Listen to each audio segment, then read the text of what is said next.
Бывший первый зампред правительства Коми Михаил Порядин стал фигурантом уголовного дела. Задержанного экс-чиновника накануне доставили на самолете в Сыктывкар сотрудники регионального управления ФСБ.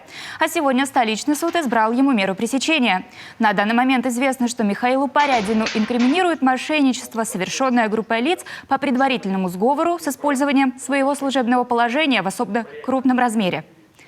По данным следствия, бывший руководитель администрации главы Республики Коми Михаил Порядин, действуя группой лиц по предварительному сговору с иными лицами, похитил денежные средства, поступившие на счета благотворительного фонда содействия развитию волонтерского движения и патриотического воспитания молодежи «Патриот» на общую сумму не менее 85 миллионов рублей.